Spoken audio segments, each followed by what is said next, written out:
नमस्कार आणि शिवजयंतीच्या सर्वांना खूप खूप शुभेच्छा. आजचा दिवस खरंच खूप मोठा आहे. महाराष्ट्रासाठी तर आहेच, पण देशासाठी सुद्धा. आणि बघा, या खास दिवसासाठी आपल्याला जी चर्चा करायची आहे त्यासाठी कुठला मोठा लेख किंवा अहवाल नाही आपल्याकडे. आपल्याला मिळालंय फक्त एक वाक्य, एक साधंसं पण आपल्या प्रत्येकाच्या मनात कधी ना कधी येऊन गेलेलं वाक्य. जर छत्रपती शिवाजी महाराज आज आपल्यामध्ये असते तर. हे वाक्य ऐकायला किती साधं वाटतं नाही का? पण याच्यात अपेक्षा आहेत, निराशा आहे, अभिमान आहे, प्रश्नांचा एक अख्खा महासागर आहे. तर आज आपण या प्रश्नाचं कुठलंही एक ठाम उत्तर देण्याचा प्रयत्न नाही करणार. ते शक्यच नाहीये. त्याऐवजी हा प्रश्नच का विचारला जातोय, यामागे नक्की कोणत्या भावना आहेत, आणि या एका प्रश्नातून महाराजांचा, म्हणजे बघा 350 वर्षांनंतरही जिवंत असलेला वारसा कसा दिसतो, याचा आपण जरा खोलवर विचार करूया. खरंय. आणि यातली सगळ्यात आकर्षक गोष्ट ही आहे की हा प्रश्न इतिहासाचा नाहीये, तो पूर्णपणे वर्तमानाबद्दल आहे. हा प्रश्न म्हणजे एक प्रकारचा सामाजिक आरसा आहे असं मला वाटतं, ज्यात आपण आजच्या समाजाचं प्रतिबिंब पाहतो. एखाद्या ऐतिहासिक व्यक्तिमत्वाचा वारसा फक्त पुतळ्यांमधने किंवा पुस्तकांमधने बंद राहत नाही. तो लोकांच्या दैनंदिन विचारांचा भाग कसा बनतो हे समजून घ्यायचं असेल तर या प्रश्नापेक्षा उत्तम साधन नाही. चला तर मग या प्रश्नाचा एक एक शब्द उलगडून पाहूया. सुरुवातच होते छत्रपती शिवाजी महाराज या नावाने. हे फक्त एका व्यक्तीचं नाव नाहीये, ही एक ओळख आहे, एक विचार आहे. जे श्रोते कदाचित भारतीय इतिहासाशी तितके परिचित नसतील त्यांच्यासाठी हे समजून घेणं महत्त्वाचं आहे की शिवाजी महाराज म्हणजे नक्की काय. ते फक्त एक लढवय्ये राजे नव्हते, अजिबात नाही. त्यांची खरी ओळख त्यांच्या प्रशासकीय कौशल्यात आहे, त्यांच्या दूरदृष्टीत आहे. त्यांनी स्वराज्य स्थापन केलं, म्हणजे स्वतःचं राज्य. पण ही संकल्पना फक्त राजकीय स्वातंत्र्यापुरती नव्हती. त्या स्वराज्याचा गाभा होता रयतेचं राज्य, म्हणजे सामान्य माणसाचं, शेतकऱ्याचं राज्य. त्यांनी अशी व्यवस्था उभी केली जिथे स्त्रियांचा सन्मान तो सर्वोच्च होता. अगदी शत्रुपक्षातील स्त्रीचाही आदर केला जायचा. त्यांची महसूल यंत्रणा बघा, शेतकऱ्यावर अन्याय होणार नाही याची काळजी घेतली गेली होती. एक प्रसिद्ध वाक्य आहे की शेतकऱ्याच्या भाजीच्या देठालाही धक्का लागता कामा नये. त्या काळात जिथे सरंजामशाही होती तिथे हा एक क्रांतिकारी विचार होता. आणि त्यात भर म्हणजे त्यांनी सर्व धर्मांना समान वागणूक दिली. त्यांच्या सैन्यात, त्यांच्या प्रशासनात कितीतरी महत्त्वाच्या पदांवर मुस्लिम अधिकारी होते. त्यांनी कधीच धर्माच्या आधारावर भेदभाव नाही केला.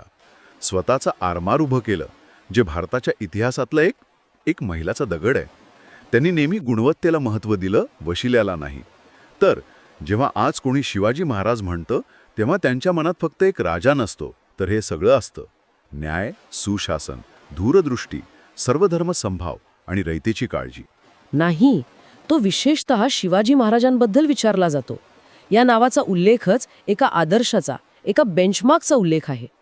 याचा अर्थ काय होतो की प्रश्न विचारणारी व्यक्ती नकळतपणे आजच्या परिस्थितीला महाराजांच्या आदर्शांच्या कसोटीवर तपासून पाहतीये. आणि इथेच या प्रश्नाची खरी तीव्रता जाणवते. म्हणजे जेव्हा लोक आजच्या राजकारणात किंवा समाजात काही गोष्टी बघतात तेव्हा त्यांना त्या आदर्शांची उणीव जाणवायला लागते. उदाहरणार्थ, जेव्हा ते प्रचंड भ्रष्टाचार पाहतात तेव्हा त्यांना महाराजांची कठोर न्यायप्रियता आठवते. जेव्हा ते स्त्रियांच्या सुरक्षेबद्दल चिंताग्रस्त होतात तेव्हा त्यांना महाराजांच्या काळात जो स्त्रियांना सन्मान होता त्याची आठवण येते. ही तुलनाच हा प्रश्न निर्माण करते. अगदी. आणि ही तुलना आपल्याला प्रश्नाच्या पुढच्या भागाकडे घेऊन जाते. आज आपल्यामध्ये असते तर. हा आज शब्द खूप महत्त्वाचा आहे, कारण महाराजांचा काळ आणि आपला काळ यात जमीन आसमानाचा फरक आहे. बरोबर. आज म्हणजे काय? आज म्हणजे सोशल मीडिया, जागतिक अर्थव्यवस्था, हवामान बदल, सायबर युद्ध आणि अत्यंत गुंतागुंतीचं राजकारण. हा प्रश्न विचारणारी व्यक्ती महाराजांना 17व्या शतकातून उचलून थेट 21व्या शतकाच्या या वास्तवात आणून ठेवते. मला नेहमी विचार येतो की ज्या महाराजांनी अफजल खानाच्या कपटनीतीला तोंड दिलं ते आजच्या काळातल्या सोशल मीडियावरच्या फेक न्यूजला आणि ट्रोलिंगला कसे सामोरे गेले असते. हा खूपच रंजक विचार आहे. याला जर आपण थोडं व्यापक दृष्टिकोनातून पाहिलं तर हा प्रश्नच एक प्रकारचं सामाजिक भाष्य आहे, सोशल कॉमेंट्री आहे. हा प्रश्न विचारण्यामागे एक सुप्त भावना असते की त्या काळात जे आदर्श होते आणि आज जे वास्तव आहे त्यात एक खूप मोठी दरी आहे आणि ही दरीच लोकांना अस्वस्थ करते आणि मग ते हा प्रश्न विचारतात. पण ही दरी नेमकी कशाची आहे? मूल्यांची, नेतृत्वाची की कृतीची? आपण म्हणतो की दरी आहे, पण ती नेमकी कुठे दिसते? ती अनेक ठिकाणी दिसते. आता प्रशासकीय पारदर्शकतेबद्दल बोलूया. महाराजांचं अष्टप्रधान मंडळ हे जबाबदारी आणि कर्तव्याचं एक उत्तम उदाहरण होतं. आज जेव्हा सामान्य माणसाला सरकारी कार्यालयात हेलपाटे मारावे लागतात किंवा भ्रष्टाचाराचा सामना करावा लागतो, तेव्हा त्याच्या मनात साहजिकच येतं की महाराज असते तर त्यांनी हे खपवून घेतलं असतं का? किंवा पर्यावरणाचा मुद्दा घ्या. आज जेव्हा आपण नद्यांचं प्रदूषण किंवा जंगलतोड पाहतो, तेव्हा लोकांना महाराजांचं जलव्यवस्थापन आणि गड किल्ल्यांवर पर्यावरणाची घेतलेली काळजी आठवते. हा फरक त्यांना तीव्रतेने जाणवतो. तुमच्या मुद्द्याला जोडून एक विचार येतोय मनात. ही दरी फक्त नेते आणि प्रशासन यांच्यातच आहे का? की आपल्यात, म्हणजे सामान्य माणसातही आहे? आणि इथेच महाराजांच्या आधुनिक अनुयायांचा, म्हणजे शिवभक्तांचा विषय येतो. आजकाल शिवभक्त ही ओळख खूप अभिमानाने मिरवली जाते. गाड्यांवर स्टिकर्स, भगवे झेंडे, मोठ्या घोषणा, हे सगळं प्रेम व्यक्त करण्याचे मार्ग आहेत. पण इथेच तो मूळ प्रश्न अजून टोकदार बनतो. हो, आणि ह्या चर्चेतला कदाचित सगळ्यात नाजूक आणि महत्त्वाचा मुद्दा आहे. महाराजांचा वारसा हा फक्त उत्सवापुरता नाहीये किंवा प्रतिकांपुरता मर्यादित नाही. त्यांचे विचार ही एक जगण्याची पद्धत होती. स्त्रियांचा आदर करणं, दिलेला शब्द पाळणं, रयतेच्या हिताला प्राधान्य देणं, अन्यायाविरुद्ध आवाज उठवणं, हे त्यांचे खरे आदर्श होते की नाही? महाराज आज असते तर त्यांना या भव्य मिरवणुका आणि घोषणांनी आनंद झाला असता की या प्रतिकांमागे त्यांच्या विचारांचा जो अभाव दिसतोय ते पाहून दुःख झालं असतं? मी एकदा एका सिग्नलवर थांबलो होतो. माझ्या पुढच्या गाडीवर महाराजांचा एक मोठा स्टिकर होता आणि आम्ही फक्त शिवभक्त असं लिहिलेलं होतं. सिग्नल हिरवा व्हायच्या आधीच त्या चालकानं गाडी सुसाट पुढे नेली, नियम तोडून. तेव्हा माझ्या मनात विचार आला की ज्या महाराजांनी शिस्तीचं आणि नियमांचं पालन करण्याचं महत्त्व सांगितलं, त्यांच्या नावाखाली आपण इतक्या सहजपणे नियम कसे मोडू शकतो? हा विरोधाभास नाही का? हा अगदी चपखल अनुभव आहे. यालाच मी आचरणातील दरी म्हणते. ही दिखावा आणि प्रत्यक्ष आचरण यातली तफावत आहे. महाराजांचं नाव घेणं सोपं आहे, पण त्यांनी घालून दिलेले आदर्श जगणं ते खूप कठीण आहे. त्यासाठी आत्मशिस्त लागते, त्याग लागतो. आज जेव्हा कोणी स्वतःला शिवभक्त म्हणून स्त्रीचा अपमान करतो किंवा भ्रष्टाचाराला साथ देतो किंवा जातीयवाद पसरवतो, तेव्हा तो महाराजांच्या विचारांचा सर्वात मोठा अपमान करत असतो. महाराज आज असते तर त्यांना कदाचित याच गोष्टीचं सर्वाधिक वाईट वाटलं असतं की माझं नाव तर सगळे घेतात, पण माझे विचार मात्र सोयीस्करपणे विसरून जातात. म्हणजे ही एक प्रकारची शोकांतिकाच आहे की ज्या राजाने आपल्या कृतीतून एक आदर्श निर्माण केला, आज त्याच राजाच्या नावाचा वापर करून काही जण त्याच्या आदर्शांच्या अगदी विरुद्ध वागतात. आणि हेच आपल्याला प्रश्नाच्या तिसऱ्या आणि शेवटच्या भागाकडे घेऊन जातं, तो अपूर्ण शेवट. जर छत्रपती शिवाजी महाराज आज आपल्यामध्ये असते तर पुढे काहीच नाही. हे जे रिकामं ठेवलेलं उत्तर आहे ना, तीच या प्रश्नाची खरी ताकद आहे. बरोबर.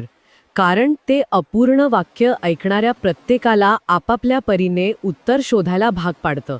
आणि इथेच हा प्रश्न एका आरशासारखं काम करतो, जो आपण आधी म्हणालो. जेव्हा कोणी हा प्रश्न विचारतो तेव्हा ते नकळतपणे स्वतःच्या अपेक्षा, भीती आणि आजच्या परिस्थितीवरची आपली टीका त्या प्रश्नातून मांडत असतो. म्हणजे ज्याला देशाच्या सुरक्षेची चिंता आहे तो कल्पना करेल की महाराज असते तर त्यांनी शत्रूंना धडा शिकवला असता. ज्याला सामाजिक विषमतेचा त्रास होतोय तो म्हणेल महाराज असते तर त्यांनी सगळ्यांना समान न्याय दिला असता. प्रत्येकजण आपापल्या समस्येचं उत्तर महाराजांच्या प्रतिमेत शोधतोय. अगदी तसंच. पण या आरशाची एक दुसरी बाजूही आहे, जी थोडी गैरसोयीची आहे. ती कोणती? ती म्हणजे हा आरसा कधीकधी सोयीस्कर नसतो का? म्हणजे आपण महाराजांच्या नावाने आपल्याला हवी असलेली उत्तरं त्यांच्या तोंडी घालत नाही का? यामुळे त्यांच्या खऱ्या विचारांचं विकृतीकरण होण्याचा धोका नाही का? हा खूप महत्त्वाचा मुद्दा आहे. म्हणजे प्रत्येकजण आपल्या सोयीनुसार, आपल्या राजकीय किंवा सामाजिक विचारसरणीनुसार महाराजांना आपल्या बाजूने उभे करतो. यामुळे त्यांच्या समग्र व्यक्तिमत्वाला धक्का पोचतो. कोणी त्यांना फक्त एका विशिष्ट धर्माचे किंवा जातीचे नेते म्हणून मर्यादित करण्याचा प्रयत्न करतं, जे त्यांच्या कृतीच्या पूर्णपणे विरोधात आहे. बरोबर. आणि हाच सर्वात मोठा धोका आहे. जेव्हा आपण म्हणतो की महाराजांनी काय केले असते, तेव्हा आपण त्यांच्यावर आपल्या अपेक्षांचं ओझं टाकत असतो.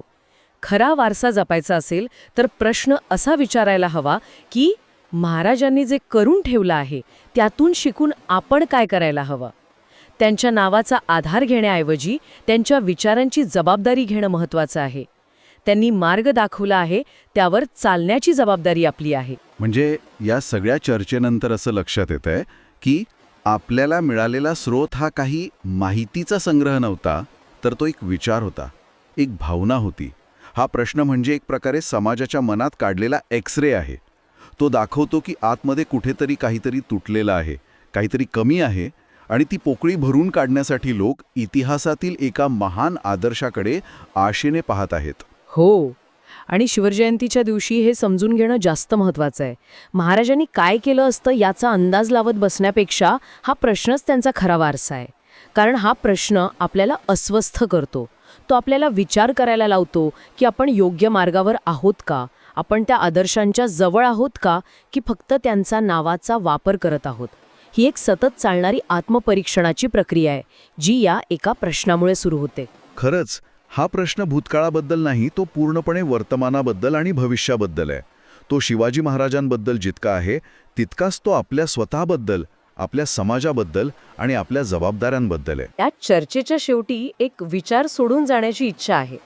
शिवाजी महाराजांनी काय केले असते हा प्रश्न विचारण्याऐवजी आजच्या दिवशी आपण स्वतःला एक अधिक थेट आणि अधिक जबाबदार प्रश्न विचारू शकतो का? कोणता प्रश्न? शिवाजी महाराजांनी जी मूल्य आणि आदर्श आपल्याला दिलेत त्यानुसार आज मी काय करायला हवे? कारण वारसा हा केवळ आठवण्यासाठी नसतो, तो पुढे नेण्यासाठी असतो, तो जगण्यासाठी असतो. ती जबाबदारी जेव्हा प्रत्येकजण उचलेल तेव्हा कदाचित महाराज आज असते तर हा प्रश्न विचारायची गरजच उरणार नाही.